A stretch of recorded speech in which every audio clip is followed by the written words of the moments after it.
جامعہ دمشق میں ایک عرب عالم صدقہ کی فضیلت پر گفتگو فرما رہے تھے کہ بندوں کو عام نیکیوں سے روکنے کے لیے 2-4 شیاطین ہی کوشش کرتے ہیں، لیکن اپنے مال کا صدقہ کرنے سے روکنے کے لیے 70 شیاطین کا جھنڈ پیچھے پڑ جاتا ہے کہ یہ آدمی کسی بھی طرح سے صدقہ نہ کر پائے۔ یہ فضیلت سنا کر عرب عالم نے حاضرین کو ترغیب دیتے ہوئے فرمایا کہ کون ہے جو ان 70 شیاطین کو شکست دے کے اور اپنے مال کے حقیقوں کو اپنے سے راضی کرے۔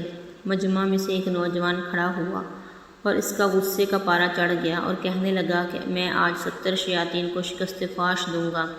یہ کہہ کر مجمع میں سے اٹھا، اپنے گھر آیا اور گیہوں کا آٹا جو ایک بوری میں موجود تھا اسے ایک تھیلی میں بھر لیا اور صدقہ کرنے کی نیت سے ابھی باہر نکل ہی رہا تھا کہ دروازے پر بیوی سے ملاقات ہو گئی۔ بیوی بولی، یہ آٹا لے کر کہاں جا رہے ہو؟ جوان، صدقہ کرنے جا رہا ہوں۔ بیوی، چلو جلدی سے آٹا گھر میں رکھ دو اور باہر نکلو، کھانے پینے کے لیے کچھ لانا تو ہے نہیں اور چلے ہیں گھر کا آٹا صدقہ کرنے۔ جوان نے چپ چاپ آٹا گھر میں رکھ دیا اور مجمع میں واپس آ کر بیٹھ گیا۔ کسی نے پوچھا، کیا تم نے 70 شیاطین کو شکست دے دی؟